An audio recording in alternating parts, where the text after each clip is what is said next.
Good afternoon, good evening, everyone, and welcome to our conversation and knowledge exchange on the personal experiences of conducting feminist research, including some of the challenges that may be faced and some opportunities for change. Today's conversation builds off of COFEM and SVRI's research paper entitled Feminist Research on Violence Against Women in Humanitarian and Development Settings, with a snapshot of best practices and challenges. And we are extremely fortunate to be joined by two of the researchers we interviewed as a part of this project, Titi Lope and Nitzara. My name is Iris Nmalo-Smith, and I am COFEM's co-coordinator focusing on advocacy, learning, and movement building, and would like to extend extreme gratitude for the partnership that we've had with the SVRI. And thank you very much to everyone who has been involved in bringing this together and supporting the development of the research paper, as well as the organization of our session today. For COFEM, the heart of our work is really to assert a feminist lens in efforts to end violence against women and girls. And in our strategic planning session in the first quarter of 2023, one of the strategic priorities that emerged from our membership engagement was around promoting the wellness of our researchers and practitioners. And so this conversation, this research, and the steps that might emerge from this process moving forward are important not only to COFEM, but we believe to the sector more broadly. Over the course of our conversation, we will share a link to a Padlet in the chat. And there are some questions there that will support us to inform and to shape COFEM's campaign development, specifically around this topic, and thinking about some of the recommendations and the advocacy moments for change that are being shared over the course of our conversation today. With that said, I'd like to briefly talk us through our agenda for today. So I guess my section is the opening and welcome, which is almost done. And I'll be handing over to Priti, who will be moderating our panel discussion, focusing the first part of the conversation on the lived experiences of conducting research. We'll then have a moment for the Padlet to insert some of our reflections on the questions asked and potentially a Q&A, and then transition to the second part of our conversation that will highlight these advocacy points, reflecting on what needs to change in our current practices, and also reflecting on cultivating cultures of care and wellness before a final round of Q&A and closing. So with that agenda in mind, I'd like to introduce and hand over to Priti, who is the Evidence Building and Research Director at SVRI and also our moderator for today's conversation. Priti, over to you. Thank you very much, Iris, for the warm welcome and the kind introduction. I take delight and I am privileged to introduce today's panelists to you. So today we have with us Joy Watson.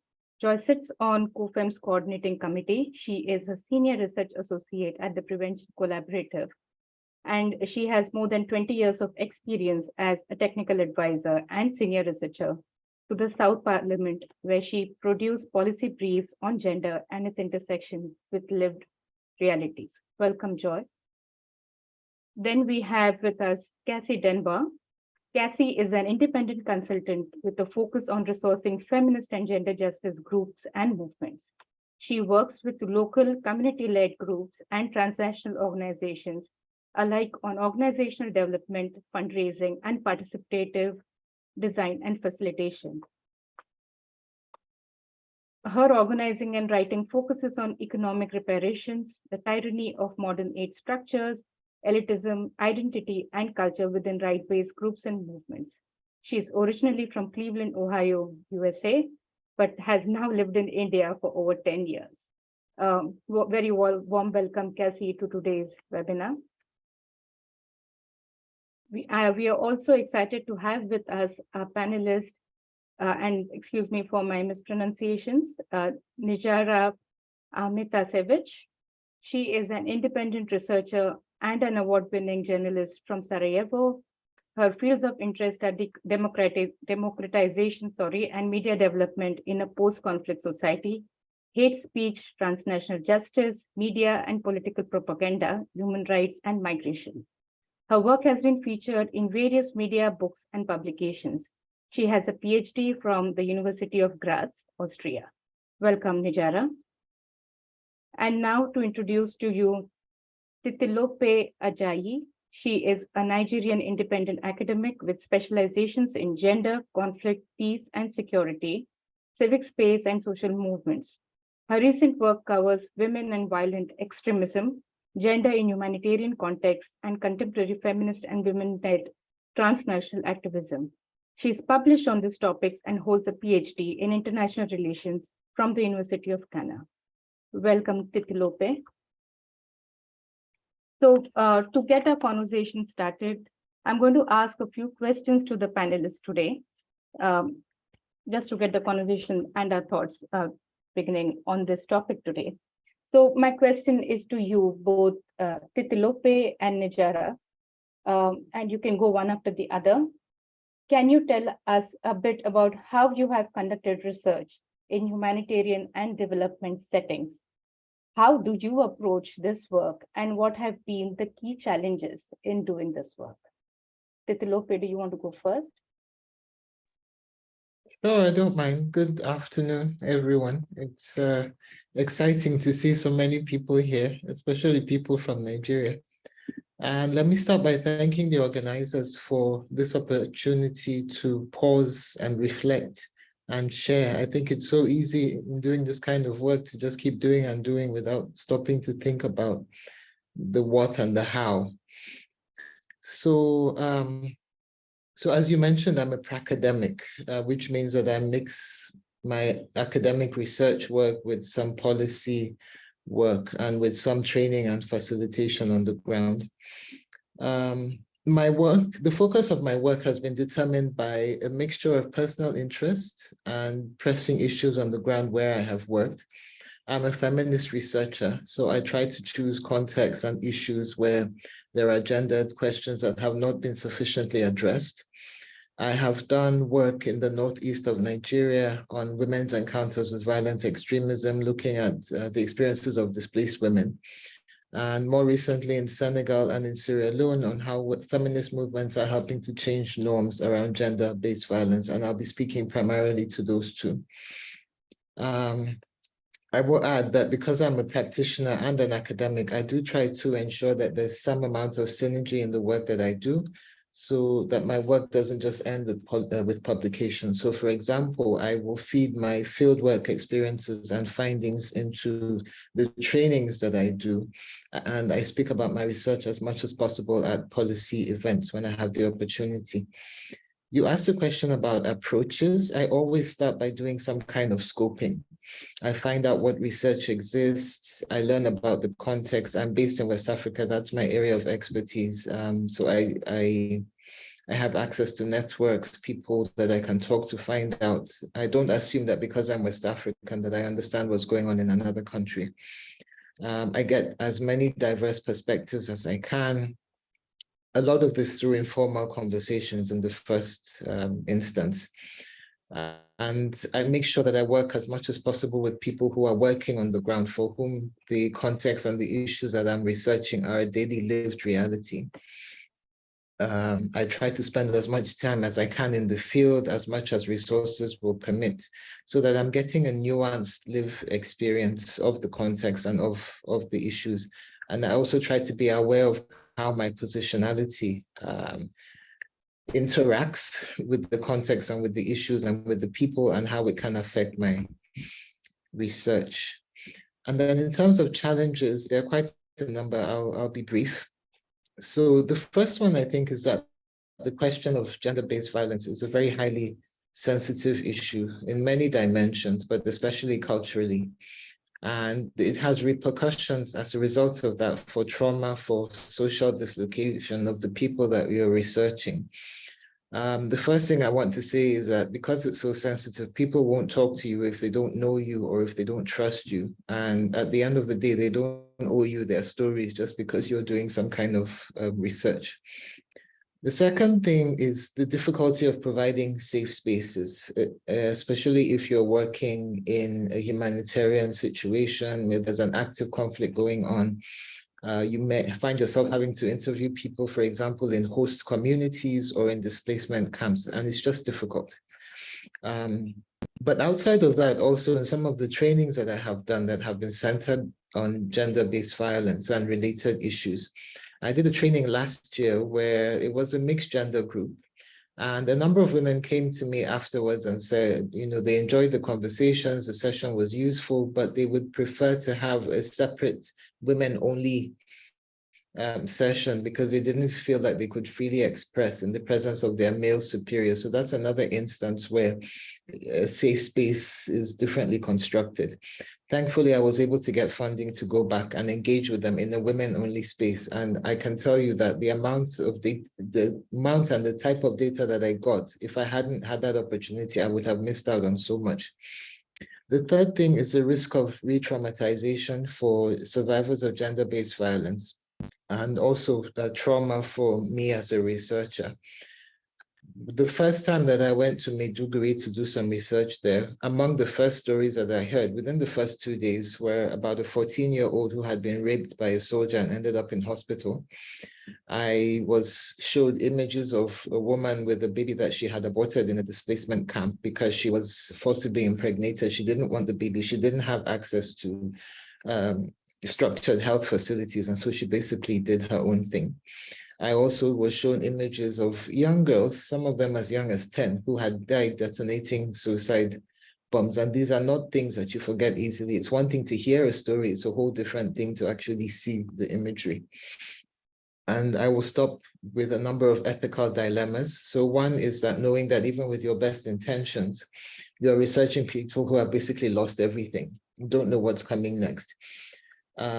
When you go in, sometimes there's an expectation, and you know that even with your best intentions, it's not within your power to change the very dire circumstances that these people are facing.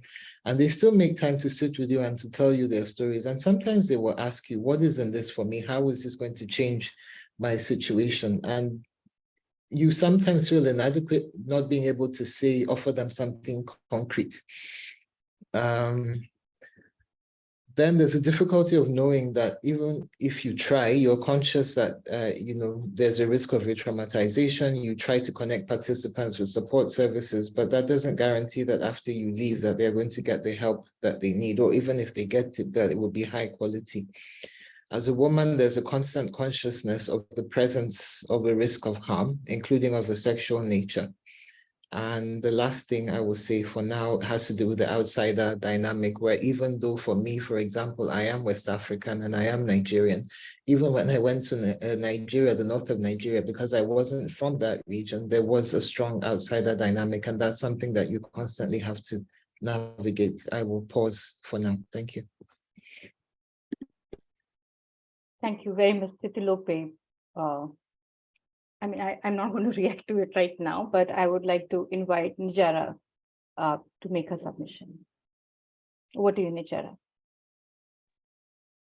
Thank you, Preeti, and thank you to everybody for organizing this event and for giving us the opportunity to meet from so many countries. And I'm reading chat and I'm really impressed in such a big number and to talk about this important issue. I'm based in Bosnia and Herzegovina in Sarajevo, and in a way my expertise in the Balkan and the region where I live in broader Europe.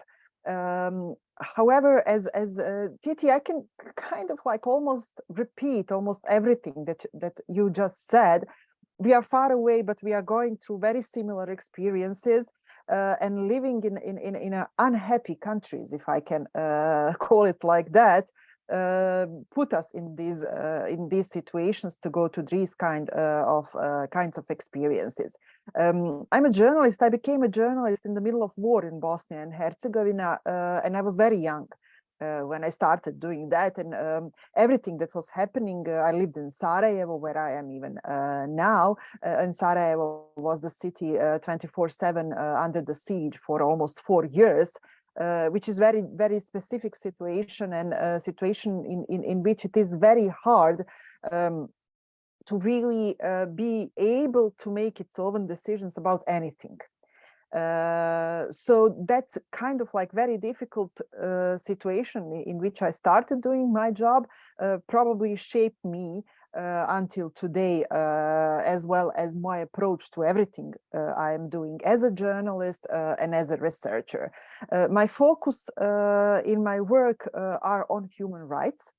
And I wrote a lot about war crimes that were committed in the Balkans, especially in Bosnia and Kosovo, but as well as in Croatia and other countries in the region.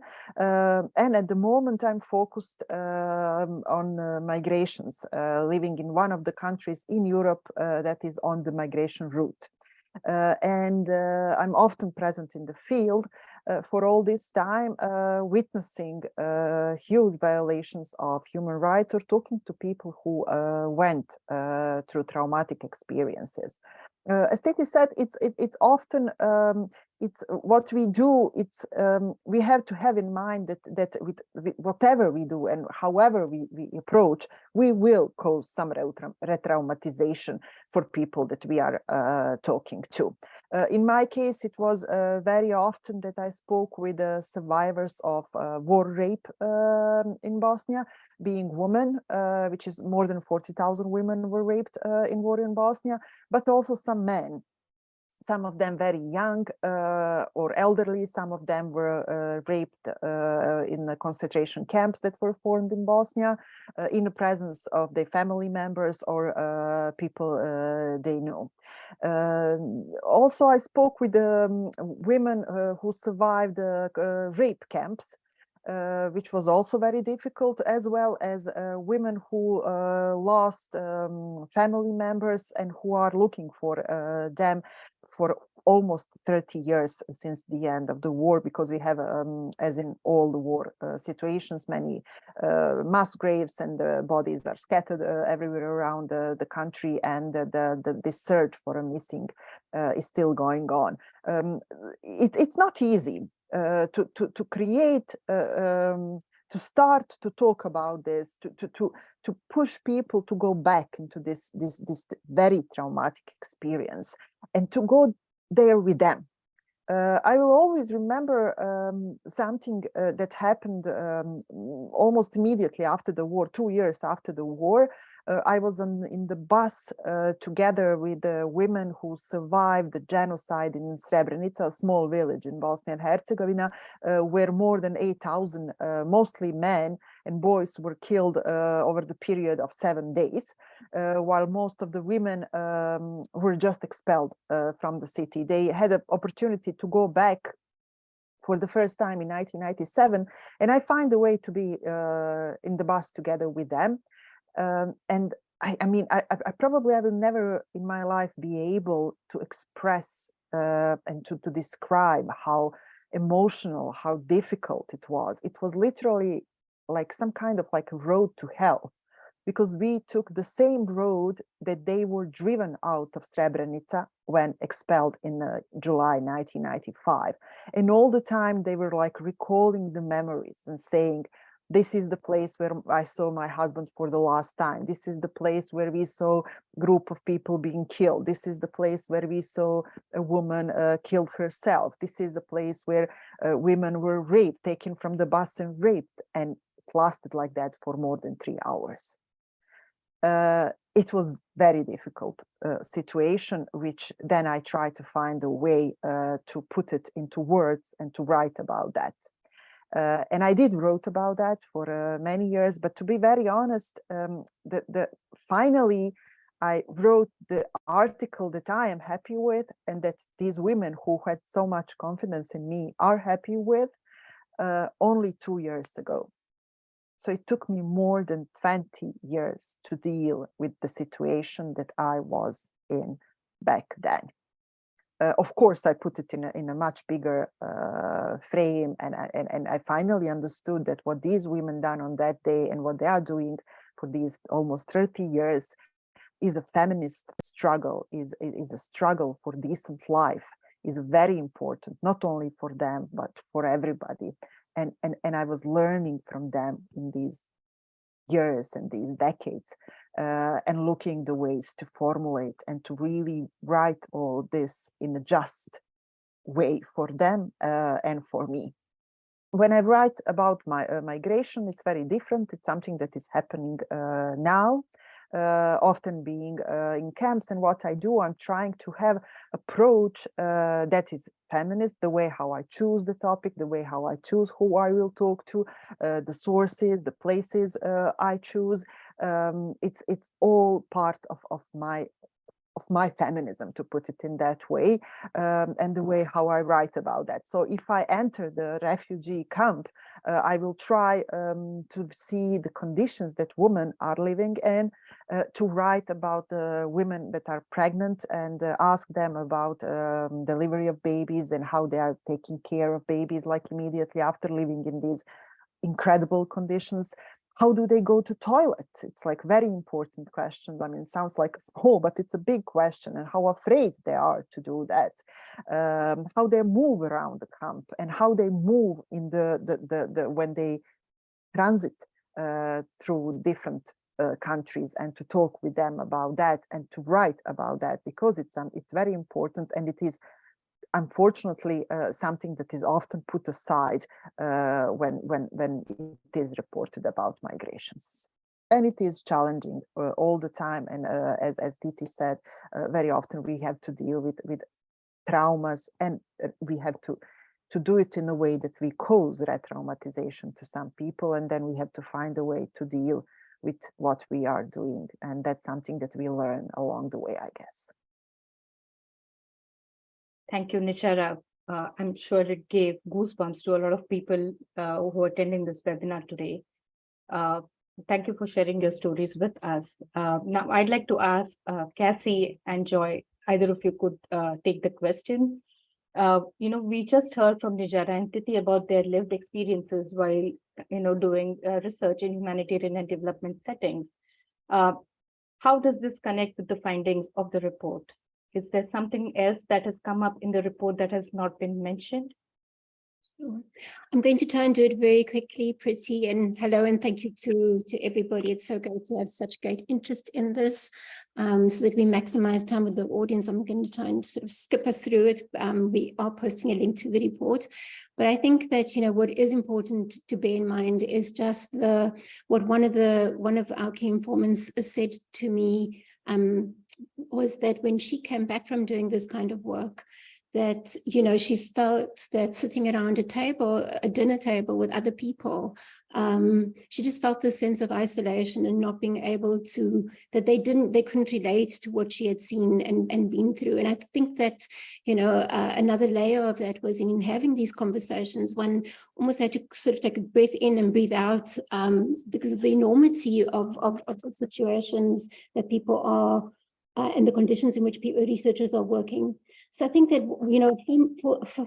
foremost is the fact that this kind of working as researchers in development and humanitarian settings, there's tremendous structural and behavioral change, as well as, so you're looking at the broader picture of societal and structural change, but you're also having to do this in a way that takes cognizance of people's basic needs to services where, such as access to food, access to psychosocial support. And then you have to balance this with doing data collection in a manner that is greatly sensitive to the ethics of doing this work and doing it in a way that is respectful.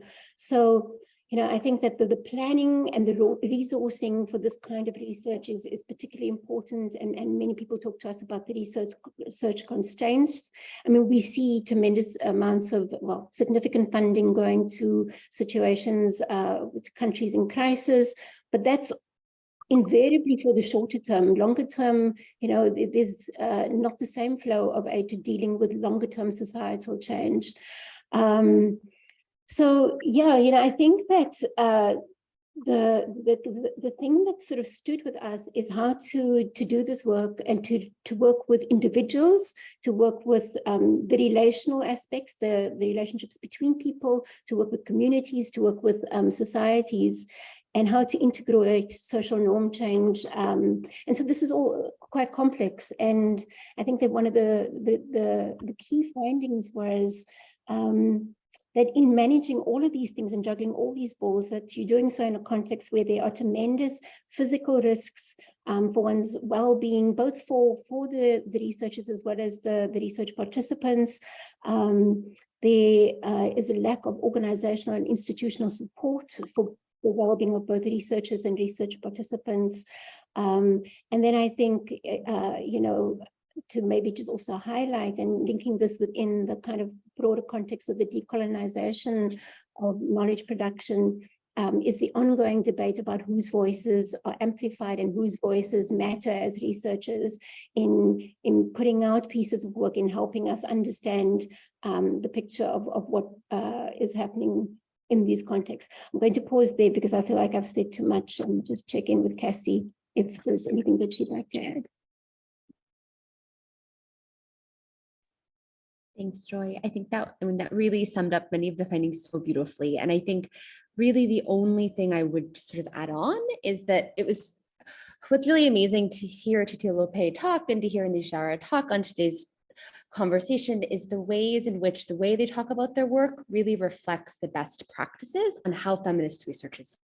So this deep connection to the reality of how emotional this work is, the importance of reflexivity in one's positionality and how you frame and shape and enter a space as a researcher, and then honoring just this concept of how do we deal with the emotions that come up, the realities that are being heard, the limits of what can be done as researchers, and then figure out how to apply that through the policy that you're doing, the teaching that you're doing, et cetera. So just to say that was something I really observed today as this was being shared. So yeah, I'll pass it back to Preeti. Thank you.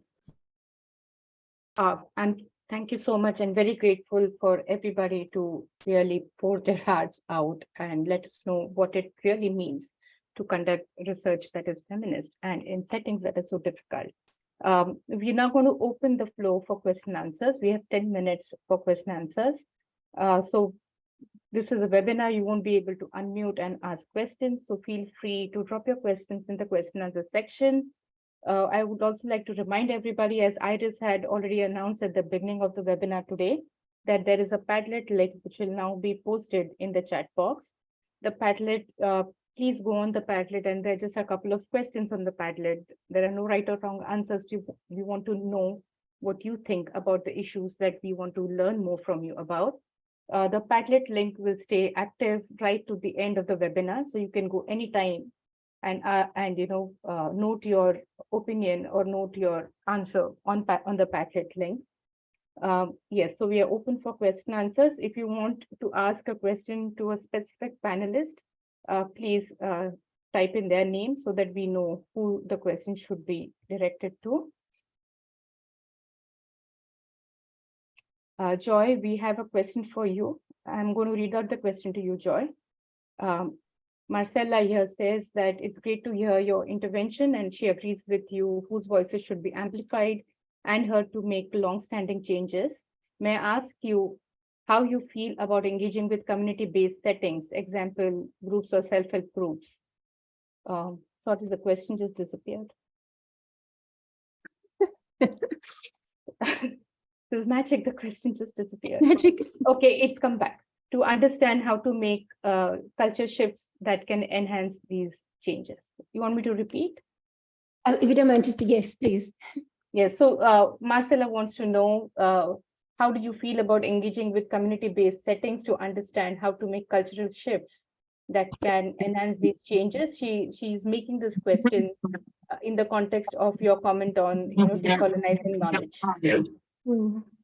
So I think that, what was also interesting to us in doing this work is that there were many, well, not many, there were some people who were what's known as practice-based knowledge practitioners, so not necessarily researchers per se, but they played an important role in collecting data and information. And again, that plays into this question of not just whose voices matter, but what kinds of evidence matters and what kind of research and what is classified as being knowledge. And particularly in situations, often these contexts at local level, at community level, are situations of high poverty, high unemployment, high levels of mental health challenges as a result of either humanitarian or development context, and often weak community and legal sanctions. So, working at that level is, I think, there's a fair amount of sensitivity that has to go into doing it. And we see this happen all the time, whether there are situations where sometimes, especially when it's not people from a community who are doing the data collection and going in to do the work and don't necessarily have the appropriate cultural sensitivity and ways of being. And so one has to take cognizance of that in the data collection process. But then at the level of disseminating findings, research findings, it's also important to ask that question about who are we hearing from, whose knowledge is impacting how we see the world. And I think that just to say that this is why for Cassie and I, it was very important to have two of our research participants join us in co-creating a conversation about this. So it was an attempt to kind of turn that on its head and to enter into somewhat of a more of a co-creation in imagining how we might think about doing this work together and kind of taking apart those divides of researcher and key informants.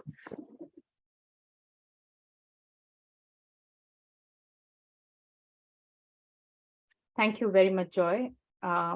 Any more questions? We have time for maybe one more question.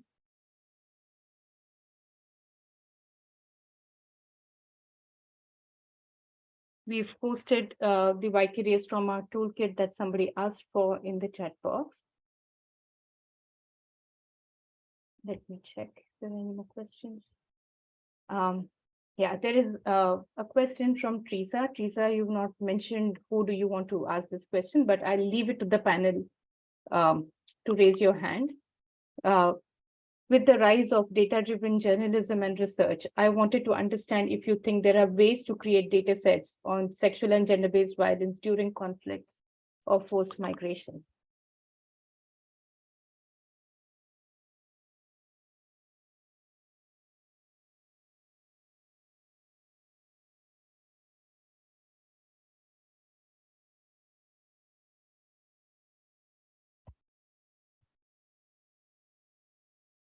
It's Zara. I kind of feel like this is your Yeah, I just wanted to.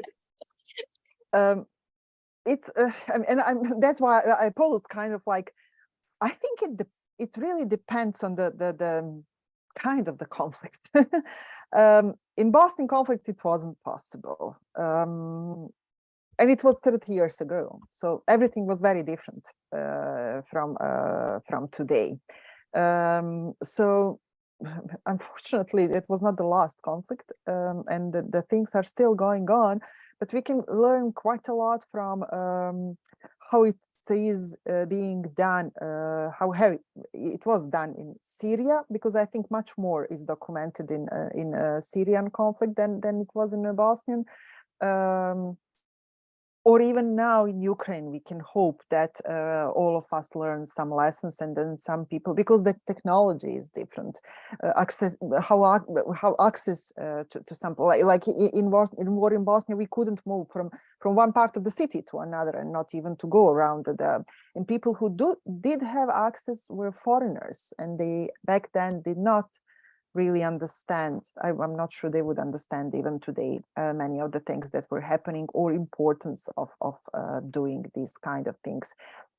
However, it is important, but and I mean, I'm sure if we manage to do it, and if anybody do that, then these kind of like the databases could be used in a prosecution, or I mean, even to build something which can be more easier, which can help to survivors to face with the past in a different way, and to go but also to other type of research. But it's a difficult question for me, because I worked in a different kind of circumstances, and the war here was different. When it comes to migration, also it's not easy. It's a huge group of people. It's all over, and it's very. I mean, it would be very important, but I don't see that anybody is doing it, unfortunately. I'm going to ask one last question from the audience, because I think, Titilope, you spoke about it very briefly, and I think people really want to know more about it. The question is about what would you say are the main ethical challenges when conducting, research on gender-based violence? There are many more questions, but I'll have to pick the one that came first. Go ahead, Titilope. I mean, I mentioned a couple while I was speaking. I would say maybe one that I didn't mention is really what the purpose of your research is, right? And trying to create some kind of balance between your interest and what tangible benefit your work could bring to the people that you're researching.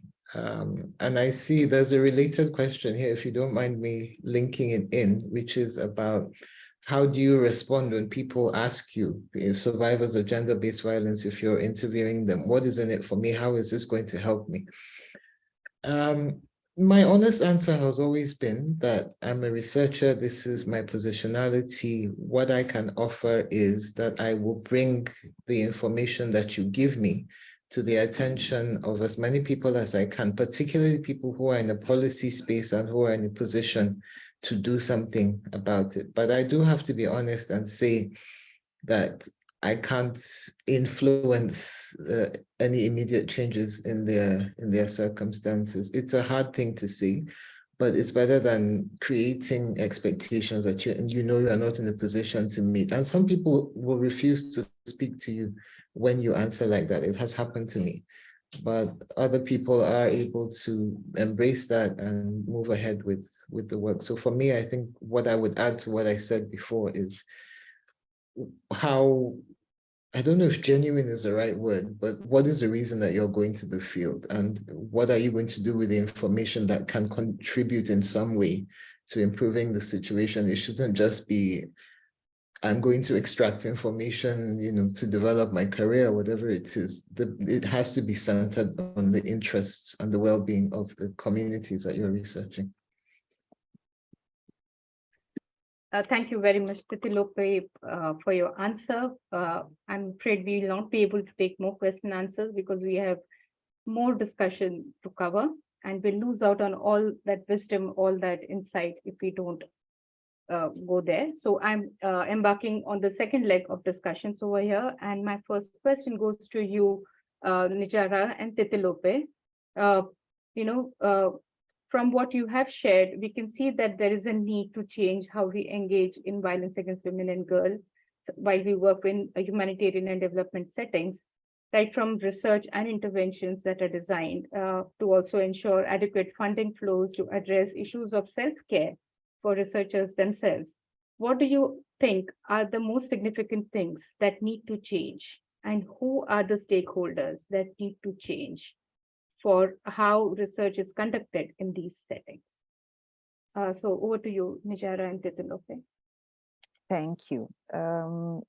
That's also one of the big questions. And what I see as kind of a challenge as a Bosnian when I'm doing research about Bosnia, the access to different resources is not the same as for people who are coming from, especially from Western countries, to do research. Very often, my background in the region, my knowledge, my experience as a researcher, as somebody who do have academic diploma, who has a PhD, who is doing as a journalist for writing about this for almost 30 years as a survivor, is not considered valid.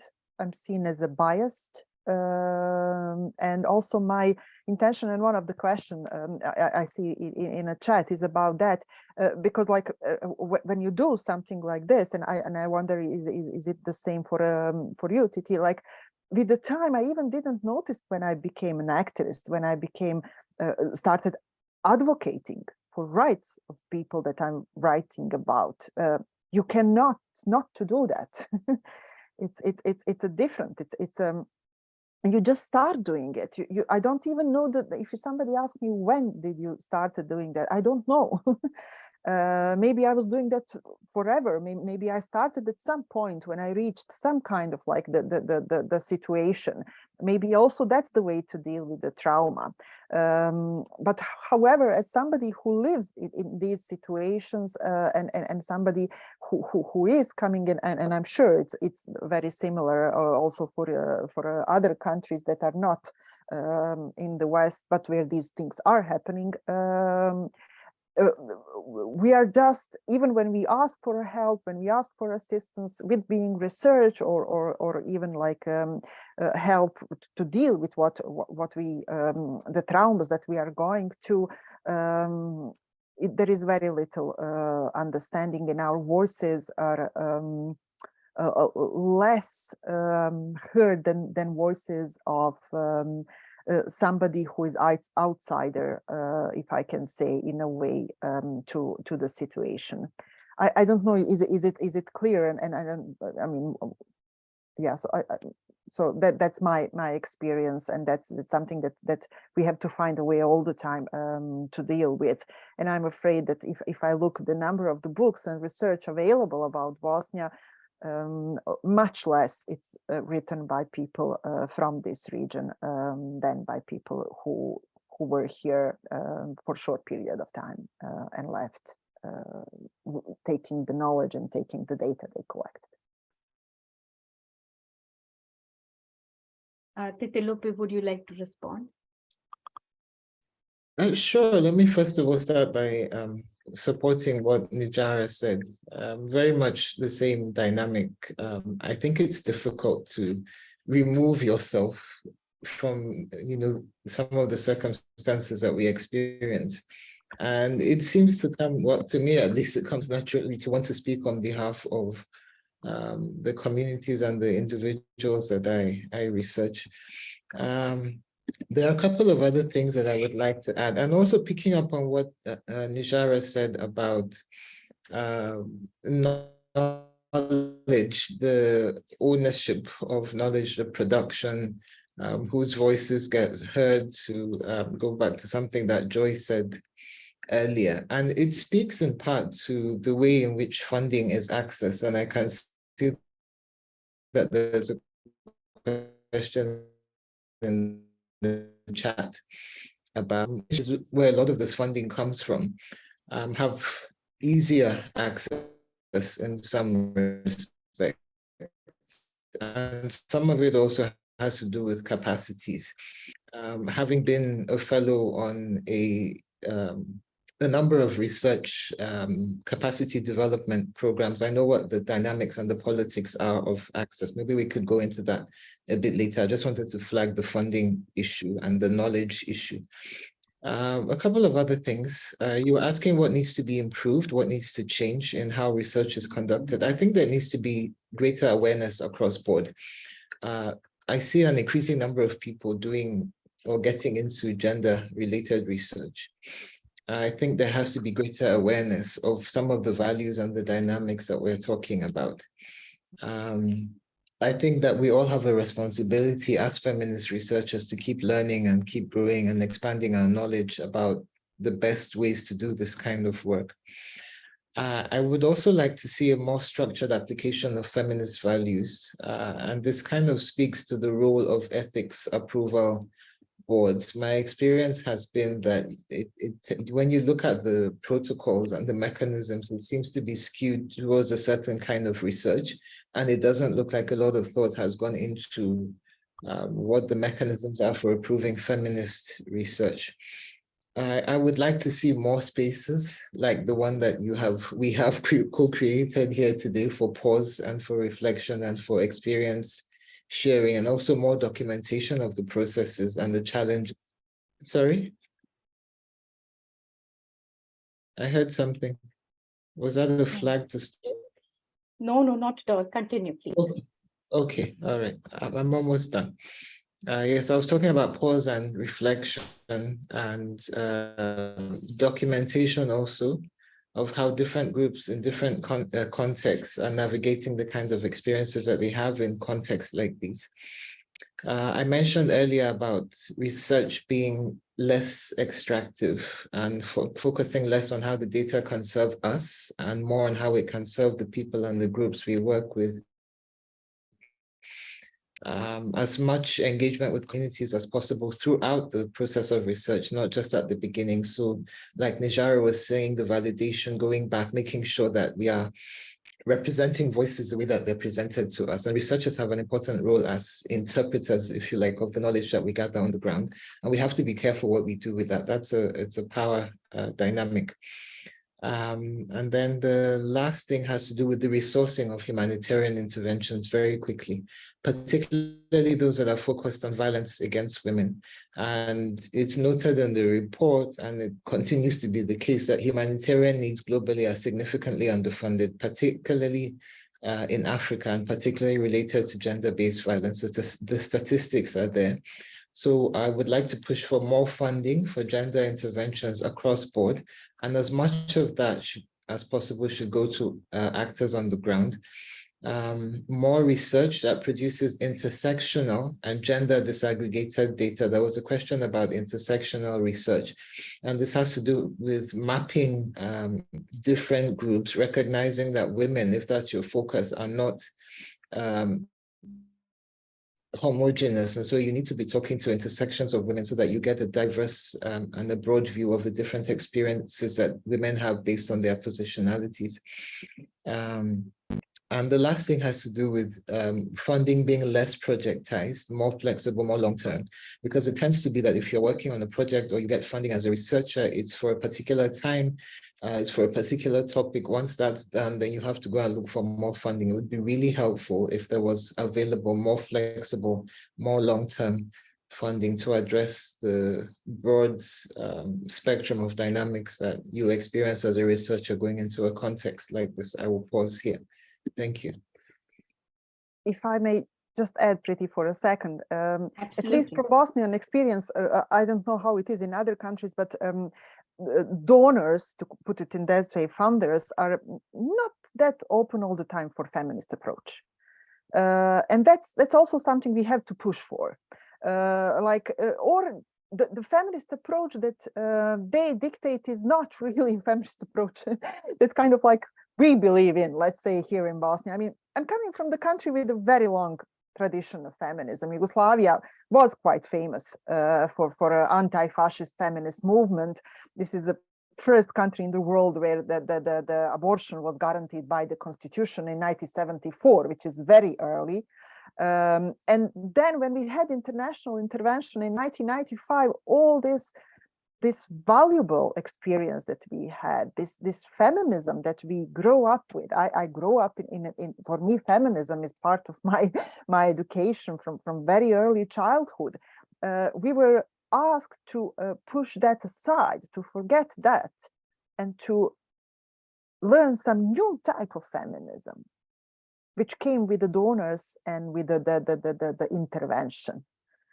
And I'm not sure that that type, first of all, immediately that approach is not a feminist. And we didn't have enough courage, enough time, and enough support as a feminist in the region to resist this pressure that was put on us to forget something and to do something in a completely different way that is more neoliberal and is not feminist in its core.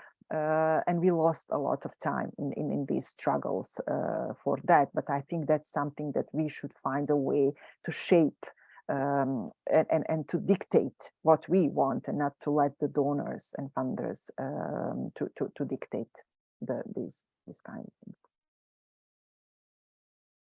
Absolutely. I'm just simply enjoying this rich conversation. I really wish you both don't stop talking, because there's so much of wisdom that is hidden between the two of you. I'm sure there is a whole lot of people, 145 people nodding on this webinar right now. But the conversation is moving on. And I will come now to Cassie and Joy.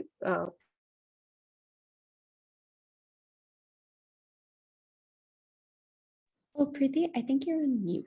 We can't hear you. This is the second pandemic globally, people talking on mute, sorry.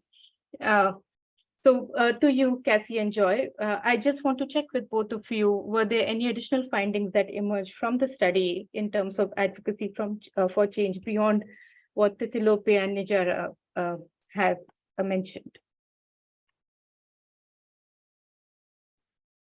Thank you so much. I mean, I think the heart of the conversation that was just happening about donors and the ways that donor have historically distorted the definition of who gets to define what is feminism, what that looks like, what that means, is actually really central to some of the key advocacy points that we found. And something that I also think a lot about in my own work with organizations is the need to go beyond just using words, but actually thinking about how they are institutionalized and implemented and what they really mean in the context of your work. And so just to give an example of that, something that really came up a lot from other participants as part of this research process is the space between the language that's used and the way that's actually reflected in the project design, the budgets, the timelines that people have to actually conduct research.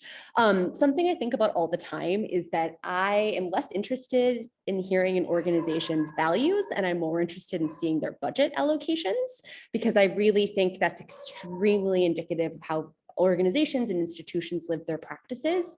And I think that's a really critical advocacy point around research, is making sure that, like Titilope and Nijara said, that we have budgets for these projects that are flexible, that allow for emergence, that allow for researchers to go back, have follow-up conversations, think about how the findings are actionalized in other policy or in trainings or whatever form might make sense.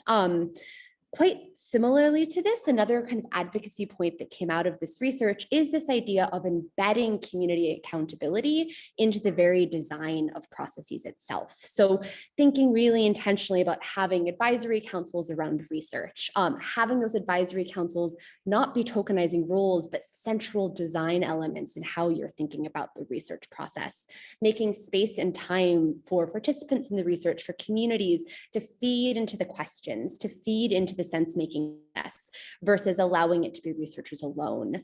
And then really something else I would like to uplift is something that really struck me from doing this research is the way I heard different researchers talk about how they take care of themselves, but by extension, how the communities of people they work with take care of each other. And I think an example of this is that for many people, maybe the best way to receive support wasn't to go to traditional therapy, but it was to talk to friends, to community members, to colleagues who understood the experiences you've gone through. And I think this is really important when we think about advocacy, especially from the context of donors. We need donors to be funding spaces of exchange, and we need those spaces of exchange to be designed in such a way that communities are leading the agendas that are there and have the flexibility to talk about what they would like to be talking about. So I'll stop there, but those were just some of the advocacy elements that came out through the study overall. And I think also really speak to the conversation that we're having here today about where resources are going and who is controlling how those resources are used, and the real need to really shift what that looks like.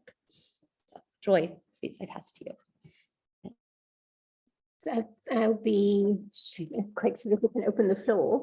But I think that, you know, what the study got us thinking about is the links between research and knowledge production and action. Because I think, you know, particularly in contexts such as these, where really, like, you know, what you're trying to understand and the story you're trying to tell about, something about is essentially about people's lives, their lived realities, the realities of living in situations of violence, in situations of trauma, in situations of food deprivation, in situations of a lack of access to basic rights. And so, you know, it cannot be that we generate knowledge for the purpose of sort of sitting on it and doing nothing about it. And I think that this is the stepping stone between having done this work and having started a conversation and inviting others to help us think through how do we then take what we've seen and take the stories that we've heard, and how do we think about that broader kind of goal of that we all in this for, right, which is social transformation. So we do we've done this piece of work, but how do we use this as a departure point together with other pieces of work to do thought leadership about how we change the world into the place that we want to live in and the place that we kind of leave for generations to come. And, you know, I recently read a paper that's not yet been published, but it's about funding violence against women and girls work, and how you know, there are a number of things that impact upon funding flows, but essentially in the last year, there's been a significant cut. And in the face of, and I'm apologizing upfront because I'm drastically kind of over, what is the word, simplifying arguments. But, you know, having spoken and doing some work on this, also having spoken to some donors, that in the next few years, we're likely to see some funding cuts to this work in the face of a lot more money being redirected to climate change. And so there are things that we need to be thinking about creatively. If that's where money's going, how do we find the intersections between climate change and research work on violence against women and girls? So I think that, you know, particularly in this unpublished paper that I'm talking about, the thing that really kind of worried me is that how the backlash movement against feminism, women's rights work, actually has had a real impact on funding flows. And so I think that, this moment in time requires us to be very strategic in how we think, how we collaborate, how we use the knowledge that we produce. And so I'm going to wrap this up by saying that what we'd like to see is we'd like to put out an invitation to you and to say, come hold hands and do this with us. If you are interested in this kind of work, if you are interested in a kind of advocacy campaign that we co-create, please do let us know in the chat, because this is just the beginning point of beginning to do some of the thought work around. And I understand, we all understand that there are spheres of influence that we can impact on, and they might be different depending on who we are and where we're located. But it's to work out exactly that collaboratively, what might the spheres of influence be? What might a strategy be that can feed into those different spheres of influence? So I'm going to pause there, and COFEM is very interested in creating a working group for ongoing conversation and just for learning as a learning kind of circle, but also for creating an advocacy agenda. So please do let us know. Thank you. Thank you, Joy, for that very thought-provoking submission. I have a question for Nijara and Titilope. Listening to you, it's clear that working with women, and especially those experiencing gender-based violence in a humanitarian and development setting, must be associated with significant health and well-being challenges, both for the women you work with, as well as yourself, who are the researchers in the situation. Are you able to share a bit with us about what mechanisms are in place to address this? Titilope, would you like to go first? Sure, happy to. Okay, so there are a number of mechanisms, and as Cassie had mentioned, sometimes these are structured, sometimes they're more ground-based innovations that people in communities and on the ground are using to help and to support one another. So I'll start with the structured ones. In my experience, efforts have been made, and please bear in mind this is against a context where, as I said earlier, gender has not necessarily been prioritized in early stages of humanitarian responses or even post-conflict. So efforts were made, for example, in Maiduguri to provide sexual assault referral centers. At the time that I went in 2018, there was only one in Maiduguri. And you can imagine that displacement camps were spread across the state, often in quite remote places. And so even if you were in town and you could somehow access the center, if you're a displaced woman and you don't have the financial means, then it's difficult for you to access that help. And you remember the story that I told about the woman who was forcibly impregnated and basically performed the self-abortion because she didn't have access to health facilities. So even though the center is there, there's a challenge of physical access, there's a challenge of financial access. It's supposed to be free, but then a number of women would say that you get there and the people who are supposed to be helping you, medical staff, security staff, justice staff, are asking you for money, or they're asking you to sleep with them before they would do what they're supposed to do. And bear in mind that a lot of these women have already been traumatized through various types of gender-based violence. Then there's also the question that these initiatives sometimes are not well funded, or they're not funded at all, and people are just scrambling, trying to use whatever resources they can get hold on to be able to help survivors of gender-based violence. I found that a number of NGOs and CSOs were offering psychological support, that is, those that had the technical expertise to be able to do that. But some of the groups that I met, most of them actually, were working with very limited budgets. And so what this meant was that the help that they were able to provide, they had to ration. And they were rationing using a formula of what cases or what scenarios were the worst, what were the most extreme types of violence and the most extreme types of trauma. So it meant that, again, access was restricted.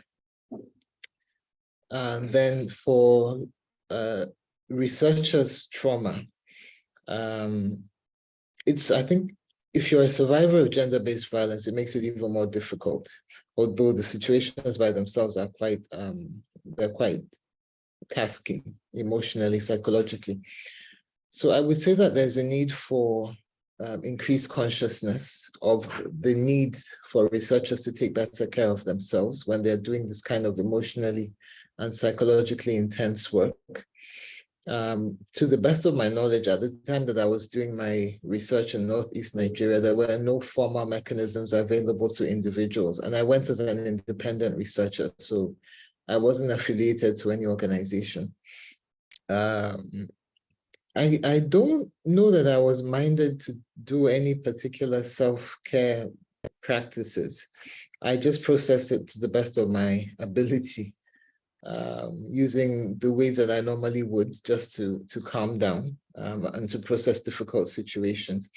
I did subsequently join an expert group, the Gender-Based Violence Area of Responsibility Community of Practice, which has been quite helpful. I talk in the report about my connections with Feminist Africa, which is a journal that foregrounds feminist knowledge that is produced on Africa and by Africans. But what I like about it is that there's a consciousness to build the knowledge and the capacity of everybody who's affiliated with it around self-care, around some of these, how is it that you do feminist research in different contexts? And we've had a series of seminars where we were quite dispersed globally, but we've had a series of seminars where we've talked about these things and people are able to share experiences, and you can link with people either in your country or in another country and get help and get support and share experiences. I think the last thing that it's important to know yourself. How is it that you handle trauma and grief? I'm a very empathetic person, so I tend to absorb a lot, which means that I have to take time to process. So it's important that you know how you handle trauma and grief as an individual, and do what works for you, basically. I'll pause there for now. Yeah, again, very similar answers. However, I can kind of like divide answers in different groups. Talking about survivors of violence in Bosnian War and the Balkan Wars in general. Until today, absurdly, there is no kind of like any state response to the trauma these women went through. Most of the assistance or help that came until now, and it's 30 years after, came from feminist NGOs like Women in Black, like Medica, who then find a way to organize like smaller NGOs or just groups in some areas and of women who together work to work their trauma. However, us researchers or journalists, I have this double hat in my life, there is nothing for us, except again we function in this very similar way. Like me personally, I joined some of the sessions organized by Women in Black from Serbia. And one very important thing that happened in the Balkans, and as I know in some other countries around the world also was, and it's a very feminist approach, was Women Court. That is like publicly talking about the different trauma that women went in a war and in post-war societies in the region. All of us being together and like going through this, like talking publicly, it helps. It's kind of like purifying.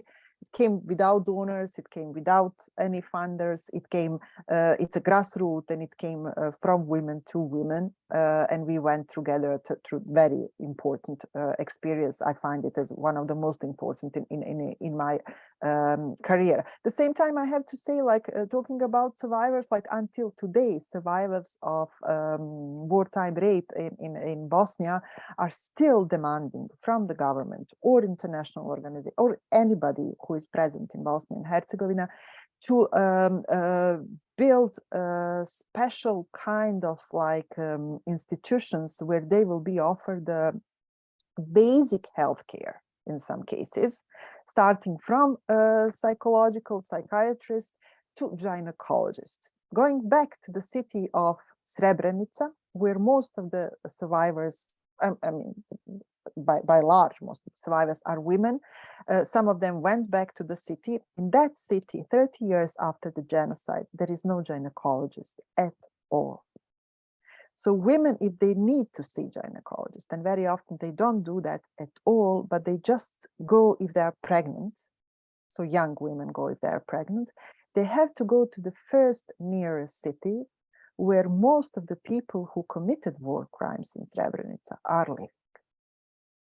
And that's absurd and very difficult for them. Nobody until today, even though the entire world is talking about Srebrenica on anniversary, you will see everybody there, presidents of all the countries in the world, of EU, UN, whoever, everybody will come to Srebrenica. Until today, nobody opened just gynecology, like small, at least, ambulance. There is really nothing. At the same time, what people are doing here, and for me, that's as a feminist and as somebody who is doing research in this field, what is very interesting is how artists and how many art, in how many ways art respond to what did happen to us.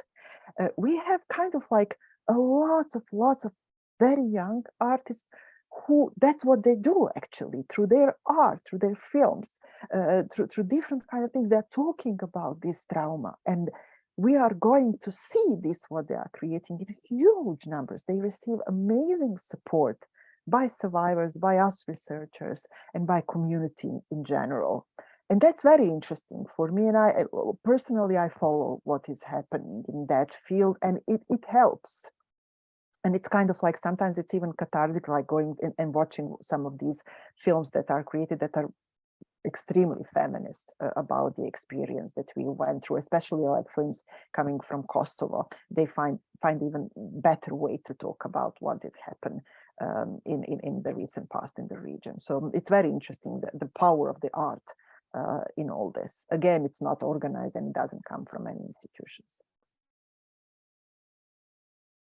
Wow, that is so powerful. I was just speechless for a moment there.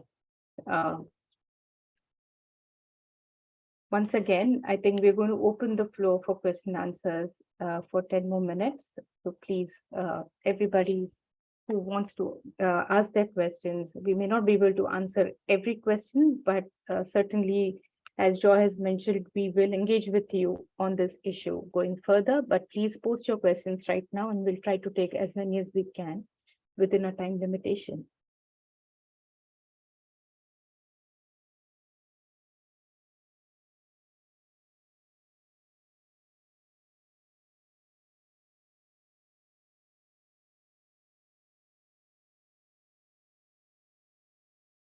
Are there any new questions, or I can take few questions that were asked in the earlier session? I'll wait for like 30 seconds.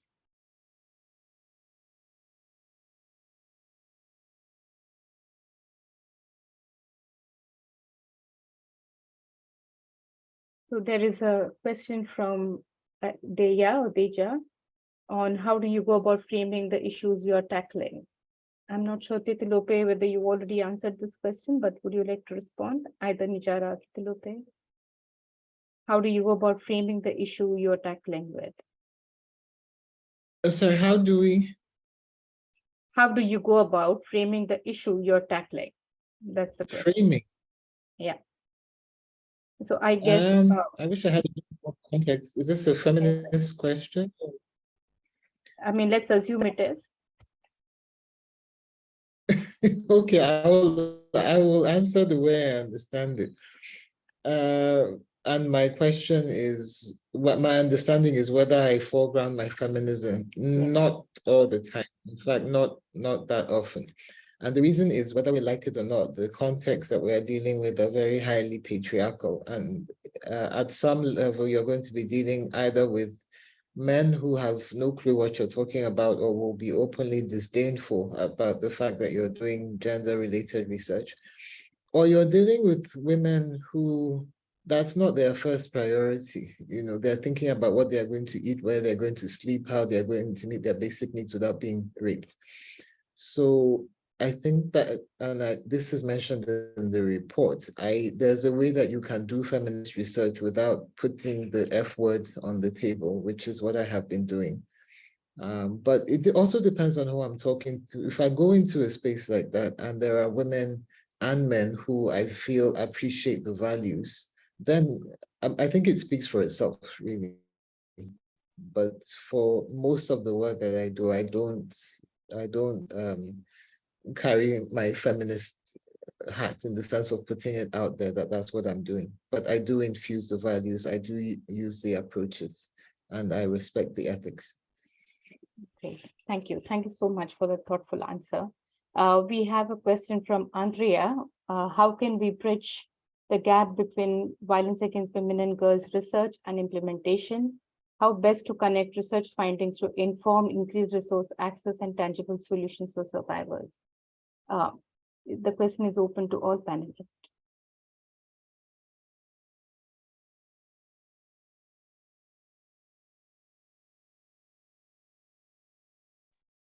Maybe just to briefly say that I think that that's why collaboration at different levels is really important.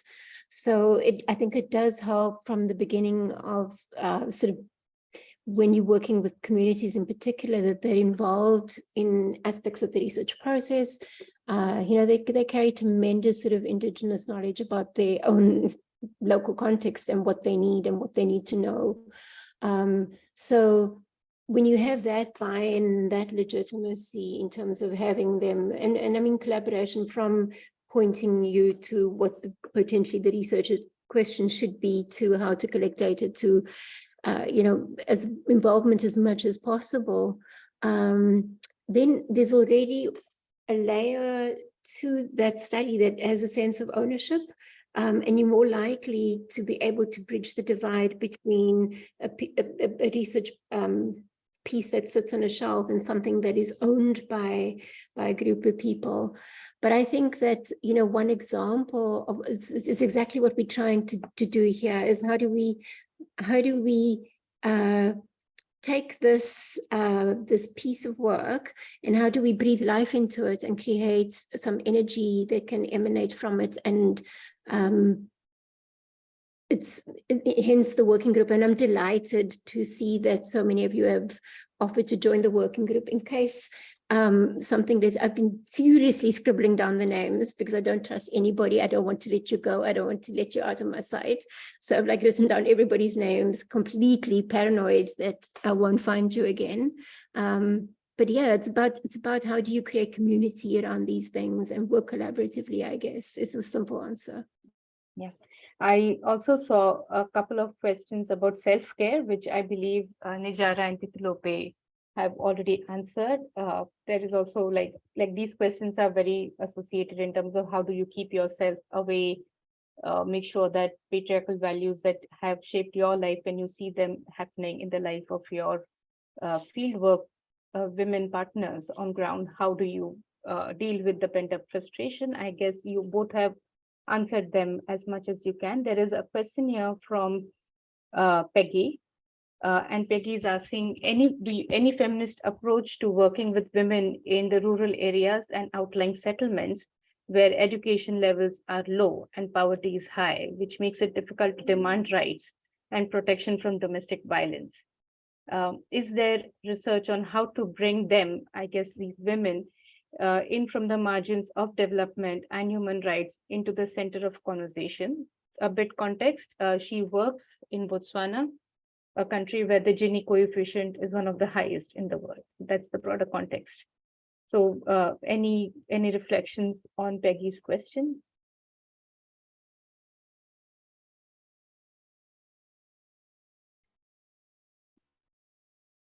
Nijara, do you want to say something? I just typed my answer in the.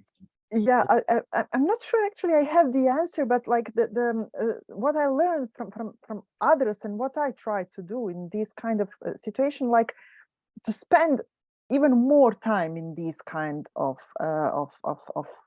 areas where it is more difficult, meaning that in some situation I went and stayed in some of these villages, lived for a couple of days, sometimes even weeks, spending a lot of time in conversation with women, talking with them, trying to find a way to get the story from them, but also to kind of like to take that story out from that place. Sometimes it works, sometimes it's more difficult. For me, the most difficult situation was during the war and after the war in Bosnia. We have quite a change. Before, Yugoslavia was not that religious country. However, the war brought changes in that field, and we did have mujahedins, foreign fighters coming from mostly countries with a Muslim majority to fight, not big number, but some, and they occupied some villages in Bosnia. And then after 9/11 happened in America, they left the country. They were paid soldiers, practically, not sure paid by whom. However, speaking with women in these villages, for me, probably was the most difficult situation. They were highly traumatized. They realized when their husbands left that they don't know who these people are because they never gave them real names. Many of them had more than one child, usually 3 or 4. They were very young where they got married to them, and they practically did not even get married, but they find the partners in exchange for food, because there were villages where people were extremely poor and completely cut off from the rest of the country during the war. And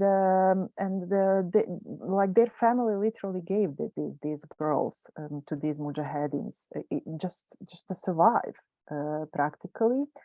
They also, because in Bosnia it's not possible to get married in religious ceremony. It is possible, but it's not recognized by the state. So practically they realized that the marriage that they made with these men in the front of the imam in mosques are kind of like not recognized. So it's nothing exists in their life.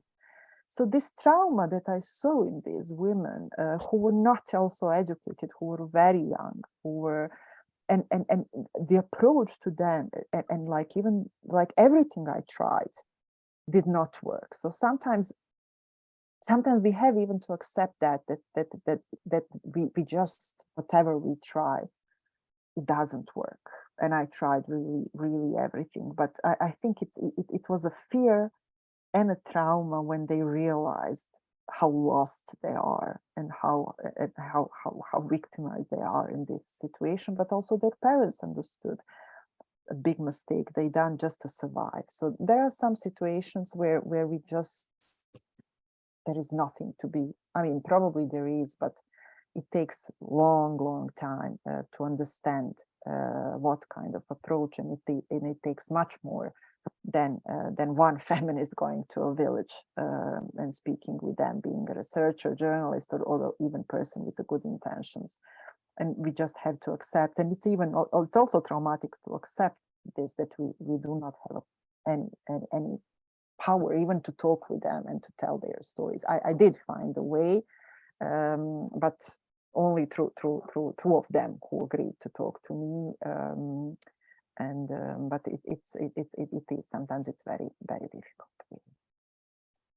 Thank you, Nijara, for that painful wisdom and the frustrations of working on something so big that one person cannot do anything against it. Thank you, everybody, for taking part in the discussion today and making it so rich. I wish this doesn't stop, but alas, the clock tells me otherwise. I now hand over to Iris once again. Over to you for the wrap up today. Thank you, everybody. Thank you so much, Priti, and thank you everyone for your very thoughtful contributions, whether it was in the chat, in the Padlets, and on our moderated panel and conversation today. I think three things that stood out for me that I'd love to share from our conversation today. One was this reminder around the power and the purpose of feminist research. Like, it felt to me that this conversation is such a beautiful reminder that feminist research is about witnessing, is about holding space, but it's also a call to action and a provocation to transform the world and to realize a world free of violence. I think the second thing that stood out for me was around the importance of reflective practice on positionality. When conducting feminist research on VOW, but also in our work in the different spaces that we find ourselves in, whether we are resource partners or donors, as feminist activists in different spaces, as individuals navigating an unequal world, the importance of really being mindful and attentive to how we show up in spaces and the ways in which we can use our positionality to transform and to shift power asymmetries in the different spaces we find ourselves in. And the third reminder or thing that stood out to me is the importance of our practice. So much was said about how do we transform our values, our stated values, into practice. What does it look like in our budgets, as Cassie shared earlier?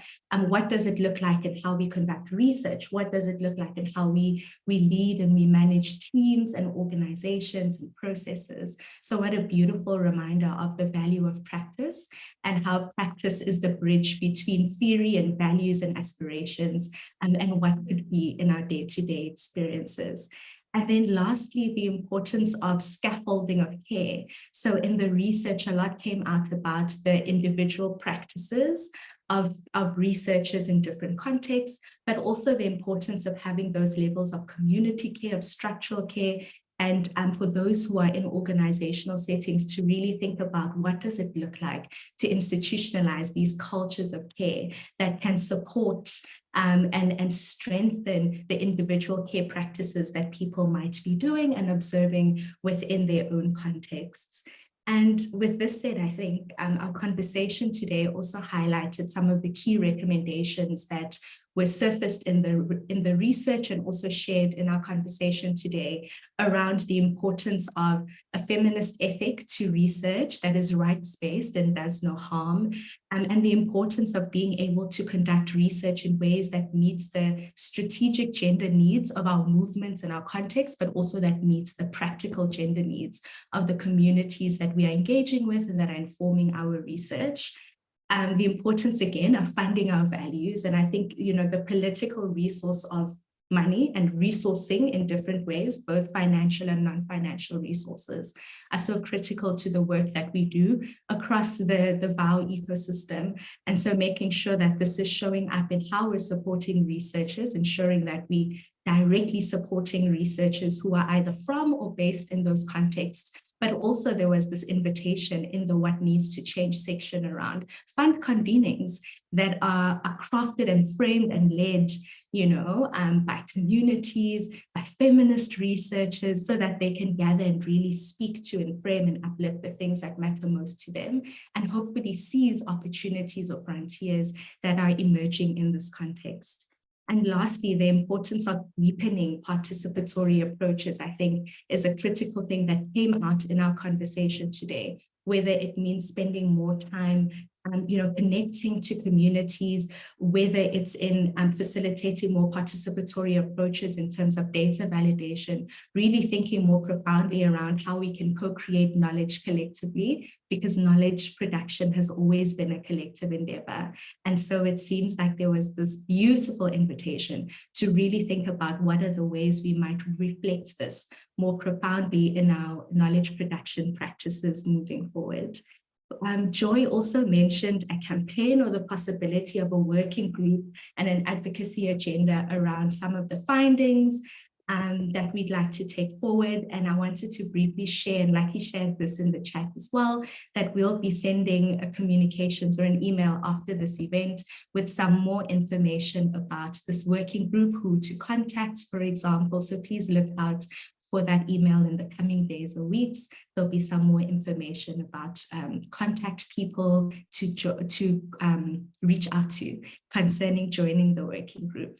And I believe lastly, Lucky has shared links once again to the executive summary in the chat, as well as the full report. So if you haven't yet had an opportunity to have a look at the report and the executive summary, please feel free to do so after our time together. Thank you, everyone. That was very long from me. My apologies. Thank you, everyone, for joining us today. Thank you for your interest and your really meaningful participation in our conversation today. What a privilege it has been to spend the past hour and a half together. We hope that this conversation has not only been insightful, but has inspired your feminist practice on our research. And we hope that you'll have a very lovely day further.